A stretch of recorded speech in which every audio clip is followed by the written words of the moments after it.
if you sense the mood, the words that I'm hearing trip off people's lips are how fortunate, how blessed, what a privilege. 10 days ago, we were honestly looking at an option of either postponing or cancelling this race because of this terrible drought. And then the planets have just lined up. The rain has come at just the right time.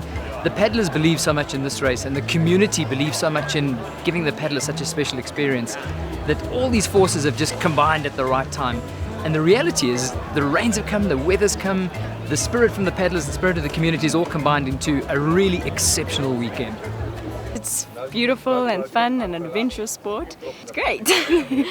I think that the social side of it and everything, I think it's a lot of fun. Everyone sticks together. It's like it's a community and everyone has a jol together. I've done the river quite a few times, and this level quite similar to last year, maybe a little bit more. So it looks quite nice. I think it'll be casual, so it should be fun. Stage 1 is one of the most respected stages in river canoeing in the world. It's 26 kilometers long from Castleburn down to the Swartberg Road Bridge, and it starts off with 10 kilometers through a section of what is called the Valley of 1,000 Rapids. It is the steepest, most technical bit of rapid paddling that you will do anywhere in the world. And it's really hard in K1s and K2s, and the level was medium-low, which made it even harder. So it was very tricky. And then as the river moves out of the mountains, the character of the river changes as well. It starts to flatten out, and by the time you get to the trout hatcheries, the whole personality of the river changes. So you've got a relatively short but relatively hard first day. The paddlers all go home and have a good rest overnight. Yeah, it was a great race today. I think the first 5 or 6 boats were together for most of the way. So it was tough racing, and I managed to get a gap a little bit above overhang. 10 seconds is not much considering tomorrow is going to take us 2 hours or so I'm sure we'll be together again and keep my mistakes to minimum tomorrow. The water was nice. I've paddled on it when it's been a lot fuller, but it was a fantastic day, and Underberg definitely showing off today, so love being out there. It's great to have the N3TC concession involved in the race for the last few years now, and you can see what they've brought to the race with regards to their sponsorship and the help they've given us. Helps get the TV coverage, gets them exposure, gets canoeing exposure, gets Underberg exposure, so it's a win-win for everyone at the end of the day, so it's great to have them involved. I enjoy it, I've met lots of friends through canoeing, and I think we got a lot of development here. I'm from KZN, and lots have supported our development paddling, so I love it. I want to give back to the sport as well. It was really good. I had a good start, clean day down the river. No mistakes, and just had a lot of fun. Oh, it was such a lovely day. There was more than enough water. Nice clean water, and a beautiful day on the river. It's probably one of the cleanest rivers in the country, one of the few clean rivers left. Beautiful scenery, exciting rapids every 100 meters. Great vibe. It's probably one of the best things you can do on water.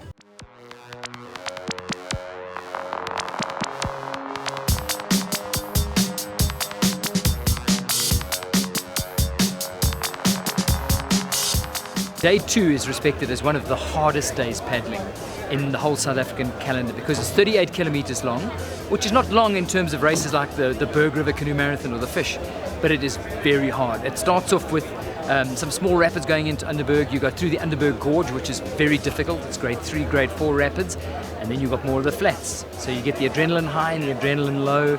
And then in the closing 5 kilometers, you go through the lower Underberg Gorge, which has got some big rapids like uMzimkhulu and Heaven and Hell. And then when you're really tired and you've got blisters in your hands and your legs and arms are aching, you come around the corner and you see this finish here at Hopewell Farm, and that just makes it, this is why people come back every year.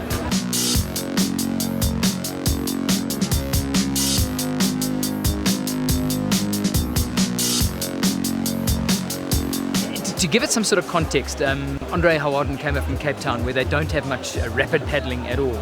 And he just said the set of skills required to not only win but finish this race is exceptional.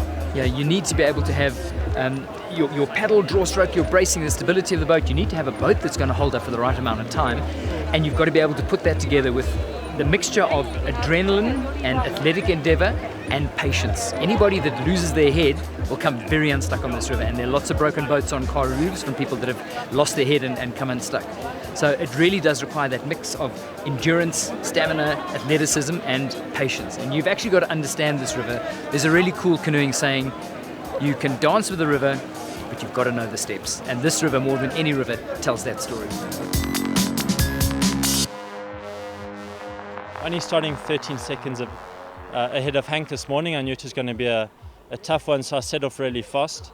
And I try to just hold them off and try and open up a little gap. But the river picked up a bit today. There was a bit more water and lots of fun out there. The river was good, nice water level. And yeah, couldn't have spent a better Sunday on the Drak. The three guys that are racing at the front have all won this race between them over the last 10 years. But outside of that, when you realise that there were 6 boats together at the end of the first day, it says an awful lot about the standard of the calibre of paddler. Because if you say you've won an N3TC Drak title, you are right up there with the very best.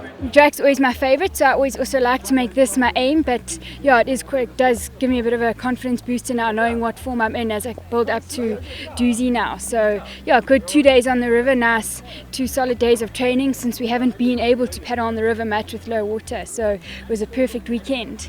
Good until about the last 5Ks. I took the wrong line and I got stuck and just damaged my rudder, but otherwise it was fun. It was a great first race. This is just such a special race. It's so clean. It's so nice to be up here in Underberg, and yeah, we'll definitely be back again next year. It has been a very long day. My bum is sore. Hey, my hands are full of blisters.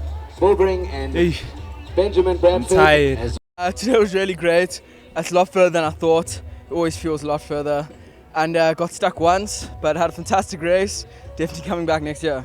The Drak Challenge this year has been very special in a sense because up until Monday of this week, there were only, we weren't sure at all if it was going to take place because the river levels were so low. Then fortunately there was that rainstorm which raised the river levels. And then absolutely to the credit of the organisers of the Drak Challenge, they really put it out there through social media, through the newsletter and so on. And I believe that we've landed up with well over 500 entries. So well done to the organisers and well done again on a wonderful event. I mean, as we can see over here, it's just a lovely vibe. There's a lovely family vibe. I love it. And I think it's just, again, it's surpassed expectations. We're very proud as sponsors to be involved with this wonderful event and a wonderful community.